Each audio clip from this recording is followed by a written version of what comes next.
It's time for To The Last Drop podcast with Liam Delcalm and Brenden Nel.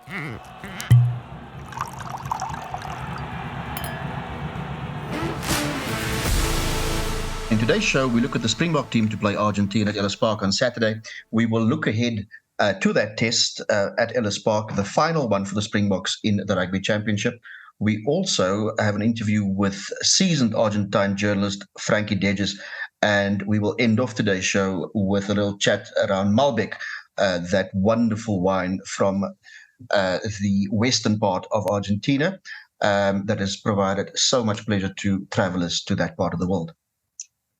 Yeah, let's get right into it. Them interesting team that Jock picked. Nine survivors from Loftus Versfeld and 9 changes from Auckland. A team that, to me, at first glance, when I saw the 2 scrum caps in the back 3, Cheslin and Kirtley, I thought, geez, and then I saw Marnie and Grant Williams, and I thought, geez, this is a team that's going to run the leather off Ellis Park on Saturday.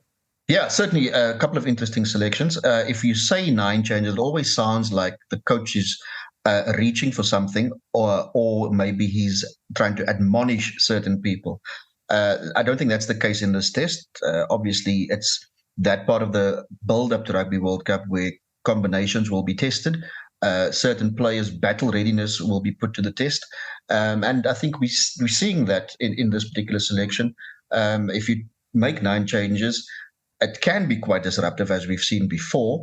But, of course, there is method to the madness in that, there are only now 4 tests left before the Rugby World Cup kicks off, and only 2 tests left before the Rugby World Cup team is announced. Yeah, and I think that's the thing we've got to keep in mind is it's one of those things where you shouldn't read too much into it. I know Jacques was at great pains today at the press conference. We're recording this just after the team announcement. And he made quite clear that they're trying to spread the load, in his words, try and get as many minutes across the entire squad. Of course, obviously there'll always be exceptions. There'll always be certain players who get a few more minutes than others. And I think what they've done is they've gone with a very strong pack.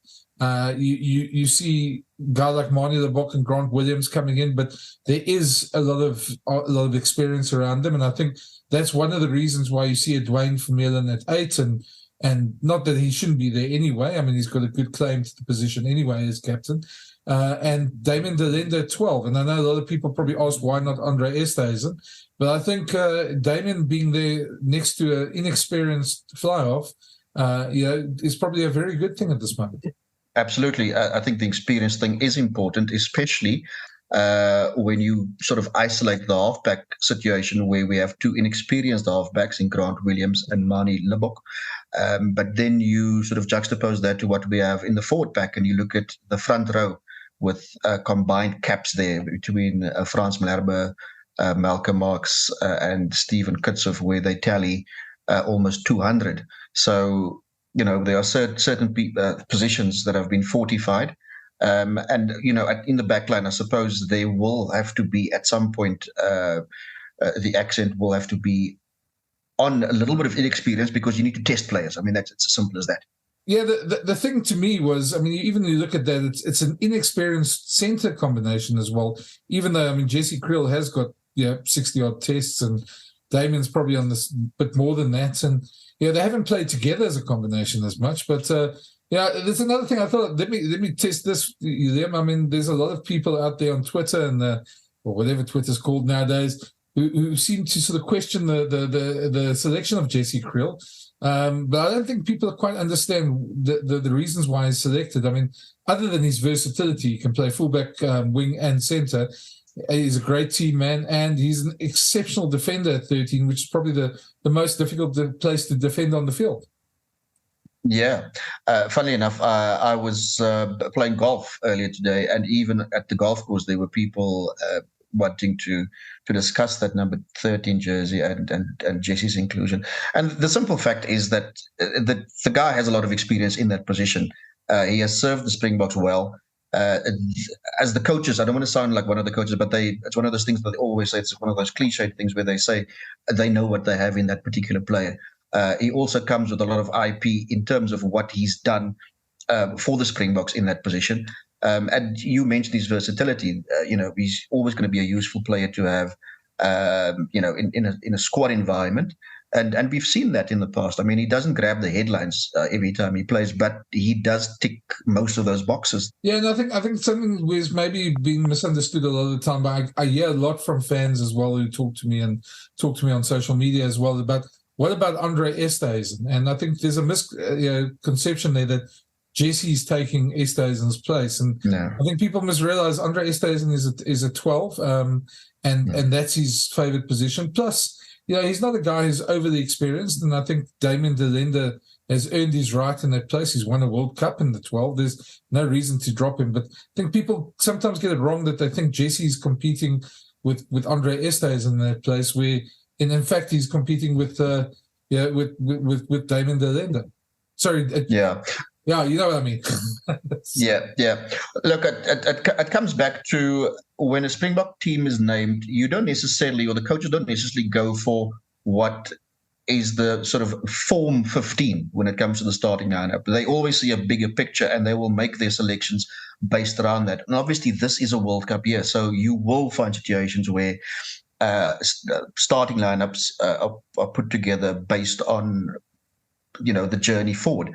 And I think we see it again in this particular squad. So, those days of where the notion of the best potential or the best form 15 playing each test, I'm sorry, but those days are over. Yeah, and plus, I mean, you've got to think of the World Cup. If you look at the last two World Cups, there were 2 injuries in the first 2 games.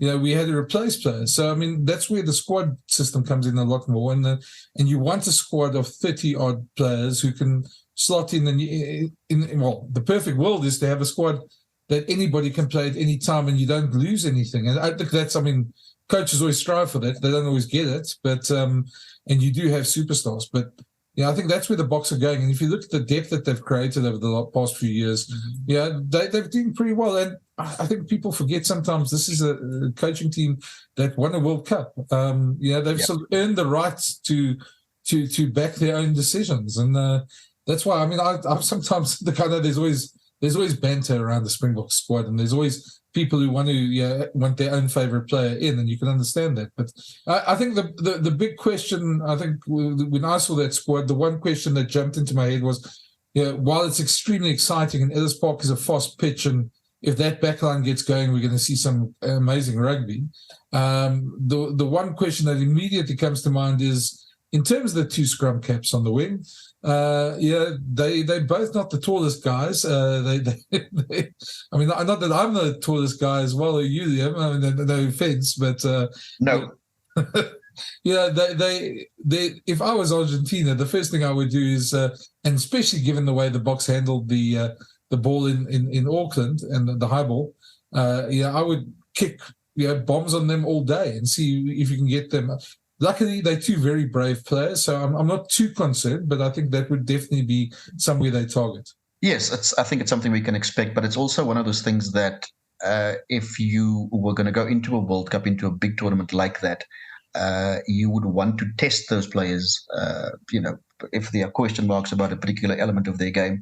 It has to be put to the test somewhere. And if in this case it happens to be the Springboks' last home test before they go to the World Cup, then so be it. But there will be great expectation from from people in the stands that the Boks do well and that they set sail for the World Cup, with a confidence-boosting win under the belt. So, whatever Argentina throws at them, they need to weather the storm and stand up to that challenge. Yeah, I think just a side note as well, which interesting little thing which I didn't even realize, but this is Jacques Nienaber's last test on South African soil as a Springbok coach. And when you think where he's come from, and he spoke a bit about it when he said he started in 2004 with the national teams, 2011 with the Springbok team where he was helping in Peter de Villiers' coaching team. It's a long journey, and it's weird if you think it's coming to an end on Saturday. It is. It's kind of snuck up on us in some ways. He's had an interesting career with the Boks. If you look at the period since start of 2020 when he became coach, obviously a year was lost due to COVID. There was the series against British and Irish Lions that happened to be successful in the end. He's actually had a decent record given the time that the Boks have lost. And it's one of those things that might be worth asking him, sort of before he disappears to Dublin, whether he feels that, what he has done as head coach, whether people value it or value it in the way maybe, was he basically what I'm trying to say is, was he appreciated enough, as head coach of the Springboks? Because obviously he has a record that spans a number of years, within the Bok setup, and it's only been the last 3 or so years that it's been as head coach. So I just get the sense sometimes that people tend to question him and question his credentials, which I think it's unfortunate. Because he's earned these stripes. Yeah, I think he has, and I think unfortunately he's come along as a package with Rossi in most of the places. Yeah. So a lot of people maybe see him as being in Rossi's shadow a bit. Where anybody who's worked with him will know that he's a lot more intense and a lot more detailed than that, and the players respect him. So I don't think that's really a question from anybody who's around the Boks. But you can understand some people outside still question that, and it's unfortunate. It's just it's it's a strange one because I think if any coach, you get your first test series and it's the weirdest, strangest British and Irish Lions tour ever. I don't think there's anybody. If I know people watching at home probably thought that way, but I mean, I can't remember if you were in the stadium there, Liam, in Cape Town. It was. I was. Yeah, it was eerie. It was it was very eerie. It was the strangest, weirdest feeling there, and you can feel for any coach who's gone through that, and we hope to get him on the show at some point so that we can chat to him about that. But he's earned his stripes, as you say. You're with Liam Delcalm and Brenden Nel on the To The Last Drop podcast. Our next guest is a good old mate of ours. We've both spent several nights together and several rugby tours together across the world. I know I've spent a number of nights in a place like Dubai for the Dubai Sevens with him. He's Argentina's most well-known and handsomest. Doyen, I think, is the word. Doyen, Frankie Deges. So here's our chat with him. Guys, we're joined now by, as he describes himself, the most handsome journalist in Argentina, Frankie Deges. Frankie, welcome. Welcome to our pod. Yeah, I didn't say the most handsome. I just said a handsome journalist from Argentina. But I take the credit. Well, we've seen a few others, Frankie. So we're saying you're the most handsome. So don't worry about that. Thanks. Well, we can talk again towards the end of the conversation, and we could revisit that statement. Anyway. Frankie. Obviously, the Pumas are in Joburg this week. They had a wonderful win against Eddie Jones's Australia. How did that go down in Argentina, especially after that first week loss against the All Blacks? Well, that was a definite change of wind. We were all quite, I wouldn't say surprised, but scared from what we had seen of the team against the All Blacks in the opening weekend. And then the travel involved was huge. They were like 26 hours on the air, just going from one place to the other. Air travel for Argentinians has become a nightmare.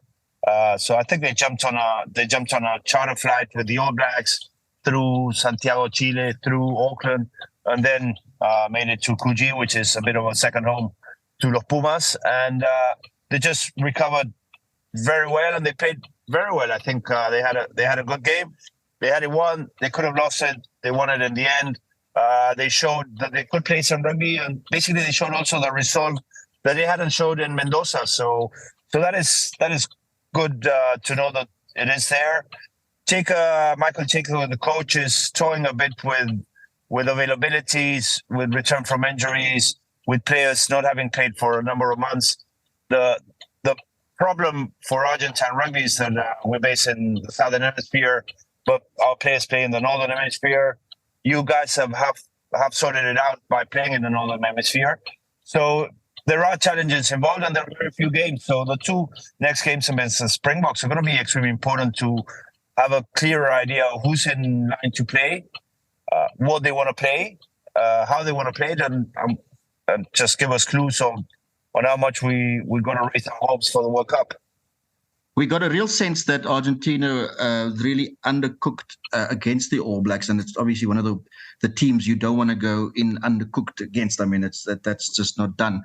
It did seem a remarkable transformation, though, especially when you consider the travel that you just explained, that they were able to sort of turn that around so quickly. But what do you put that down to? I think it's time as a team. For the second game, they had basically 2 full weeks together, which they hadn't had. They only flew into Mendoza on the Sunday, although they had some informal training sessions together, and players keep fit. It's not like it was. They just popped in for the first training session on the Monday, but they hadn't been training as a squad. They hadn't been training as a team, and say the scrum half, he hadn't played since January. The winger, the one that was going to play was injured. They brought someone else. They had players that were not playing in their original positions.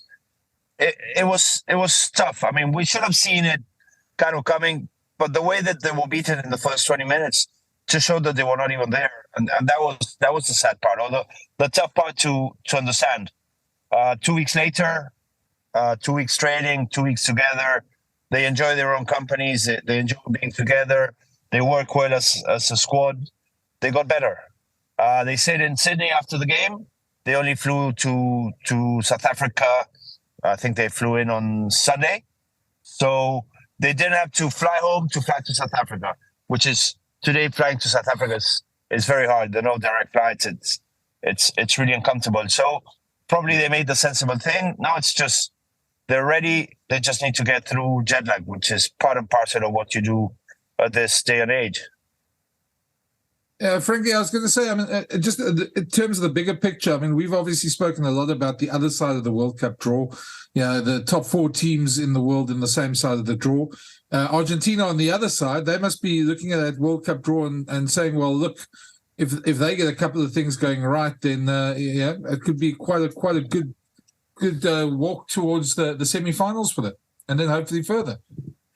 Yeah, yes and no. It's what, and that is something that the coaches stress.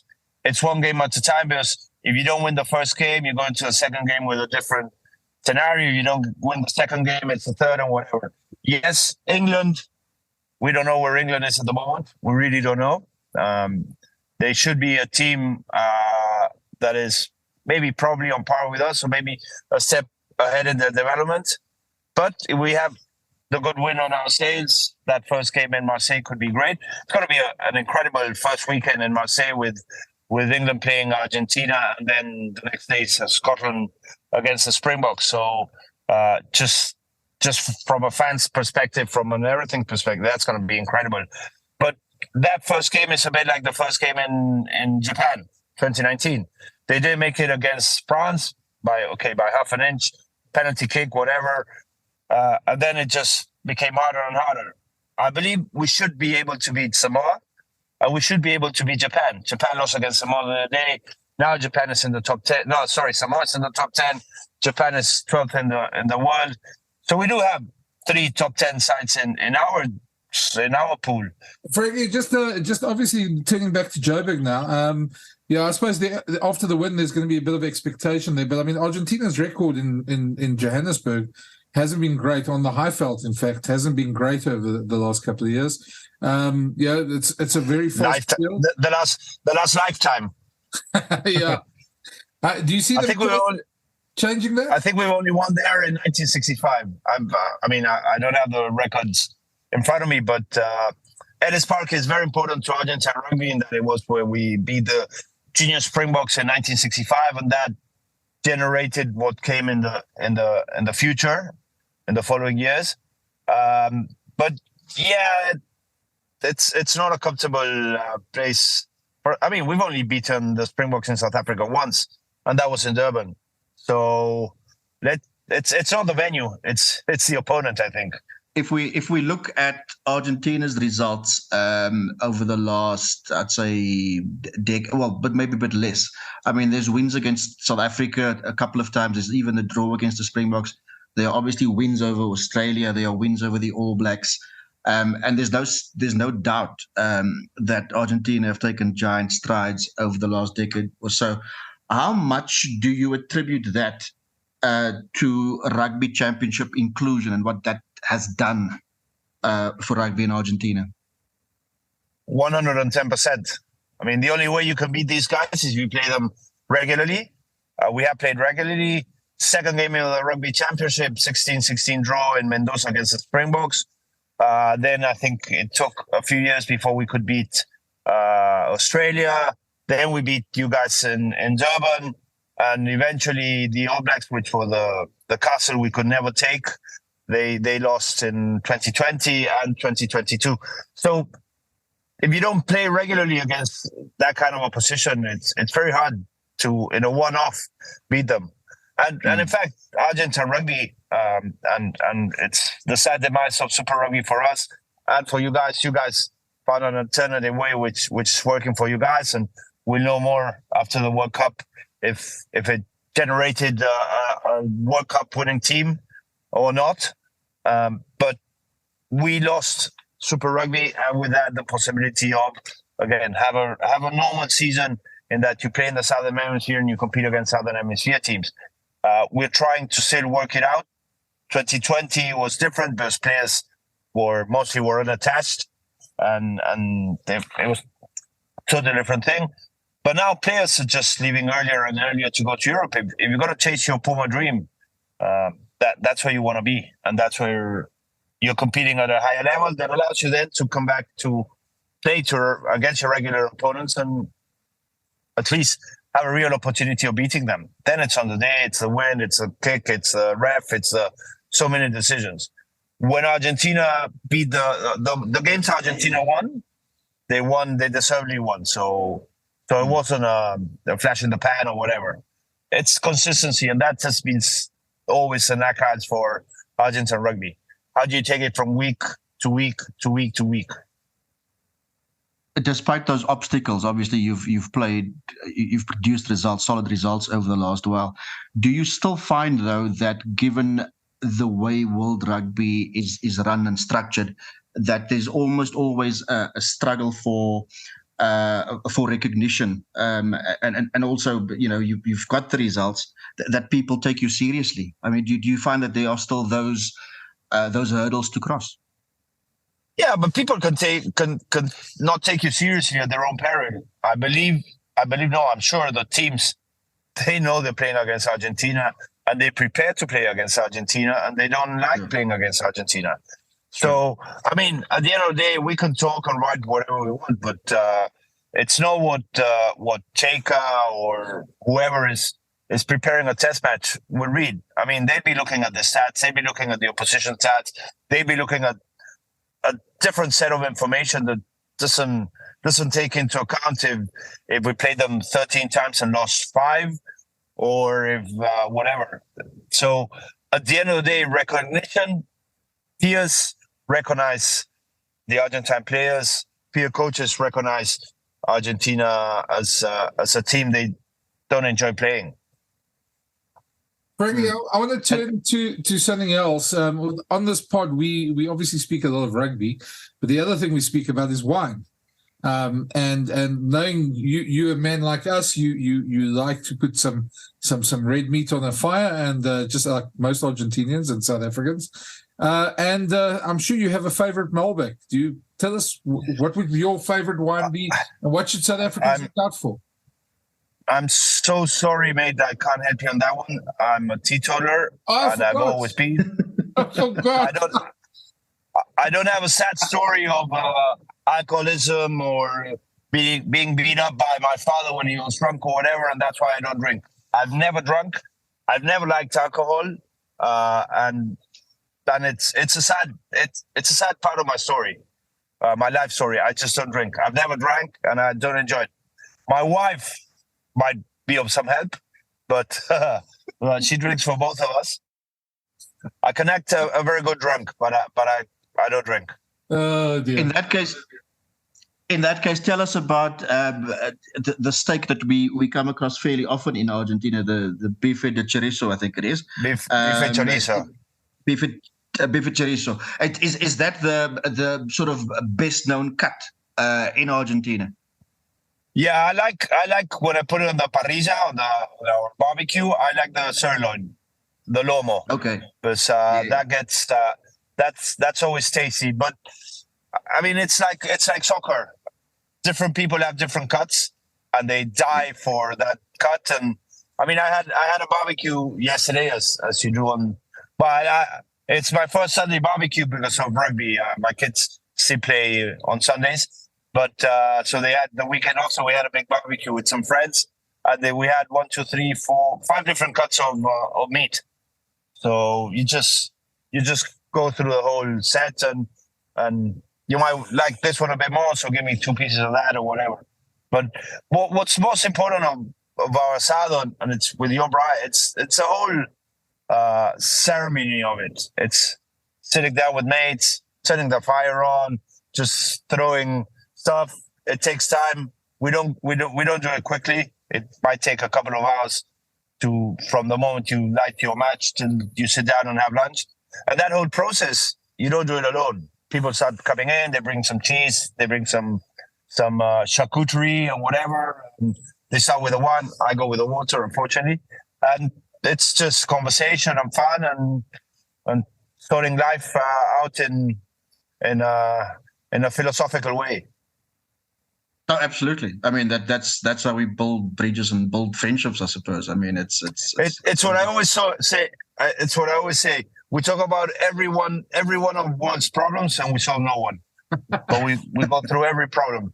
We've done that a couple of times. I must admit, I can't wait to get to see you guys again, Frankie, and yeah, then hopefully we'll share a piece of meat somewhere. But hopefully it should be sooner rather than later. Yeah, it's always a pleasure, mate, and you know my phone is open whenever you need. Cool. I'm good for them. Yeah, I think let's just say thanks to Frankie for his time, and go Pumas, not this weekend, but at the World Cup. Oh, absolutely. Thank you. Thanks, Frankie, and hopefully I'll see you in Provence. That would be extremely nice to see you here, there, over there, wherever. But it's always good fun.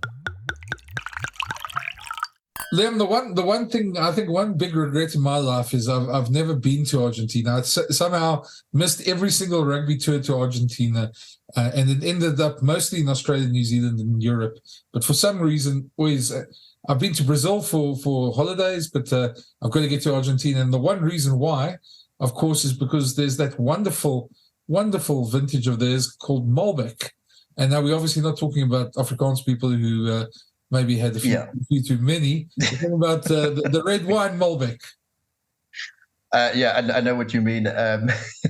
Yeah, look, it's one of the absolute beauties of touring Argentina because, like us, apart from the love of rugby, they also like a good red meat or a good steak, and they like the red one. In their case, it's Malbec is very much the one they go for. And I've been fortunate enough to go to Malbec country, which is very much in the west of Argentina, on the slopes of the foothills of the Andes in Mendoza, with the Springboks. I think the first rugby championship game against Argentina was away game that is, was in Mendoza. So spent a week there, ate steak I think 4 times that week, and consumed the local product. So it truly is an experience, and it's one that rugby fans who love a bit of food and drink, that they should experience.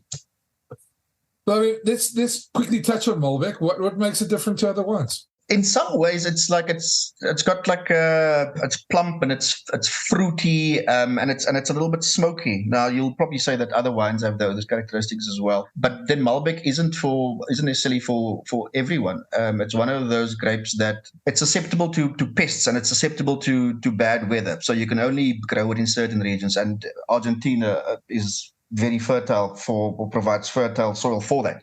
I think 75% of the world's Malbec is grown in Argentina. The USA, I think, yields the second most, and South Africa only the third most. So it's not readily available. I mean, there are some decent South African Malbecs, But you'd also go into a wine shop where people tell you no, they don't have Malbec because unless it comes from Argentina, they're not interested, which is probably not the right attitude to have. But I've certainly had some decent local Malbecs. Yeah, I think, and we've got to be honest here. Normally, we'd be enjoying a glass of wine, yeah. And this is so we on the Frankie's teetotaler thing here at the moment because I don't think either of us could find a good Malbec as such, and we searched. So this is going to be our teetotaler edition. So hopefully not the first of many, and hopefully the last one for a very long time. I absolutely agree with you. We should really pull up our socks. Yeah, I suppose we almost like the Boks under that high ball at the moment. We deserve to have a reflection and to really look inward and enjoy some wine and just make sure that we're back on track at some point again. Absolutely. Malbec apparently is to be enjoyed with apart from red meat, obviously. With things that have a funky flavor, something like blue cheese, for instance. And it's but I'd still very much go. If you have a Malbec, have some red meat with it. Are you saying we blue cheese at the moment? Yeah, we're very much in that territory, aren't we? Yeah. Anyway, but guys, I think that's it for us this week.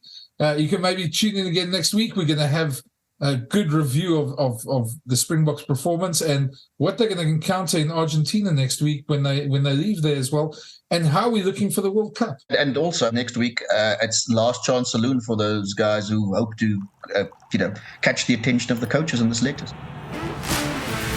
Thanks for listening, and a reminder, you can find all the To The Last Drop podcasts on the Brenden Nel YouTube channel, iono.fm, Spotify, Player.fm, Pocket Casts, Google Podcasts, and iTunes, or wherever you find your favorite podcasts.